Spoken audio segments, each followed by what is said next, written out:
हळूहळू.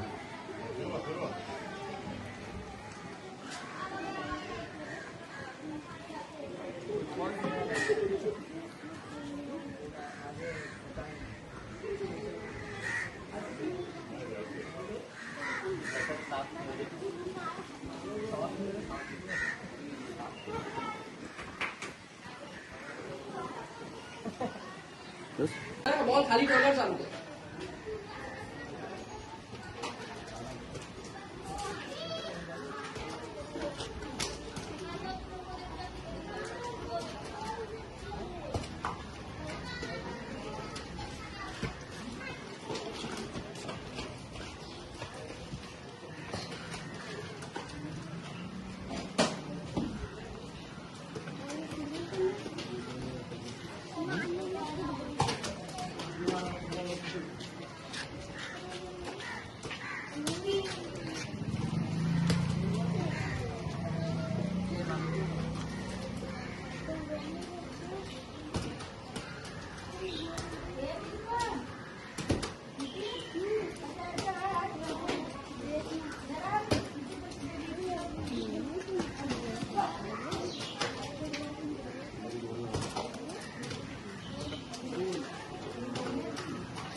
ठाणे शहरामध्ये आज आपण बघत असाल तर नाल्यांची परिस्थिती अत्यंत दयनीय आहे. सगळे नाले कचऱ्याने भरलेले आहेत. आयुक्त साहेबांनी काही दिवसापूर्वीच दावा केलेला की ड्रोनच्या मार्फत आम्ही सगळे नाले सफाईवर नजर ठेवणार आहोत. पण आज आपण गांधीनगरमध्ये आहोत.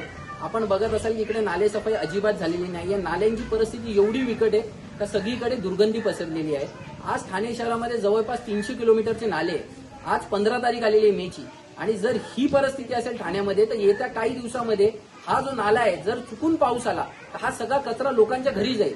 आणि आयुक्त साहेबांनी जो दावा केलाय तो फक्त कागदावरच राहिलेला आहे. इथे कुठेही ड्रोन दिसत नाही. ठाणे शहरात कुठेच ड्रोन दिसत नाहीये. मग तुम्ही फौल दावे कशासाठी करता? आणि आता जर तुम्ही ठाणे शहराची परिस्थिती बघत असाल तर जागोजागी नाले तुडुंब कचऱ्याने भरलेले आहेत आणि सगळीकडे दुर्गंधी आणि रोगराई पसरण्याची दाट शक्यता आहे. आता तुम्ही बघत असाल नलपाड्यामध्ये ती परिस्थिती आहे, लोकमान्य नगरमध्ये तसंच आहे, शास्त्रीनगरमध्ये तसंच आहे, इंदिरानगरमध्ये तसंच आहे. मग नाले सफाई झाली कुठे? करोडो रुपयाचे टेंडर काढले, ते पैसे गेले कुठे? फक्त ठेकेदार आणि प्रभाग समितीचे अधिकारी मिळून पालिकेच्या तिजोरीवर हात सफाई करत आहेत. नाले सफाई होत नाही.